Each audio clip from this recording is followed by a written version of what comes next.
talaga kaya ako sinusuportahan yan dahil kay Tatay Digong, Duterte.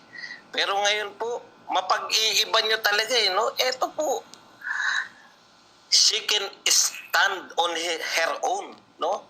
Hindi po siya anak lang ng kanyang ama, no? May sarili po siyang mga paninindigan, kaya niya pong hawakan. Kaya niya pong patakbuhin itong bansang Pilipinas. Nagtataka pa ba kayo ngayon kung bakit, no? Si BP Sara yung heir apparent ng ating Tatay Digong at hindi yung ibang anak. Ayan po, pinatutunayan po. Nilantad po ang katraidoran ng mga Marcoses. Kasama na si Amy. Magkaibigan tayo pero ang punto ni BP Sara, hindi nyo na, wala na, tapos na yung panggagamit ninyo. Nilantad po ang katraidoran at panggagamit ni Risa Hontiveros. Talagang warak na warak ang puso ni Mastimak. Hindi pa po tayo nagsisimula, gigil na, no?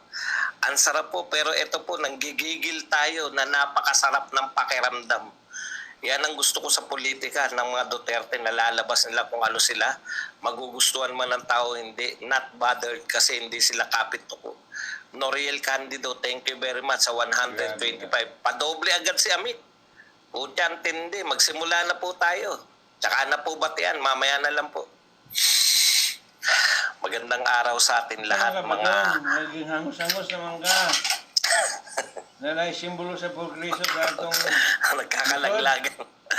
Magandang araw sa atin lahat, mga kababayan. Ingat lang. Dito na naman tayo sa another episode ng ating vlogs. Badong Aratelis po. Pag-uusapan natin ngayon, ito po, no, BP Sara, nilantad na po ang katraidoran ng mga Marcoses. Wala pong, hindi pong isang tao, hindi po dalawa, lahat sila. Lahat na. Lantad. Nananalaytay dyan sa pamilya na yan, sa dugo ng pamilya na yan, yung katraidoran. Yan po, mapa, babae, magkapatid. Di nyo na mauuto si Sara Duterte. Okay. Ito po, hindi po umubra yung script. No? Hindi po umubra yung script ni Risa Hontiveros. 100 times po siyang pinahiya ni BP Sara. Dapat lang. No, yung mga script nila noon, pinapaniwala nila yung sarili nila sa BP Sara, walang alam si BP Sara, ipapasa lang yung sagot. Hindi umubra yan. Yung scripted na mga atake mo. Yan po ang mga pag-uusapan natin. Pero bago yan, kung bago ka pa lang dito sa ating channel, mag-subscribe ka na. Dahil ito lang ang tanging channel na may kinikilingan, may pinapanigan, una sa balita, una rin sa pagsusuri.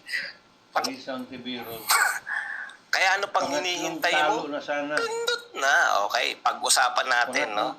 Alam po ninyo, opo, dinideklara ko po na lahat po ng gawain niya ni Risa Hontiveros is scripted. No? Dinideklara ko. Alam niyo yung mga tao, madali lang po makilala eh. Ito po pasensya na po kayo kung magyayabang tayo ng konti, no?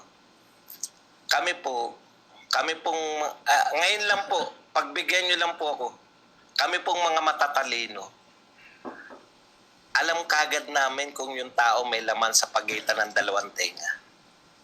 Ang patunay po na kayo ay matalino po. Yung tingin nyo lang, tingin nyo pa lang sa tao. Hindi po yan nakukuha na ganda ng tindig nito, matalino to, hindi po kami nadadaan sa ganun.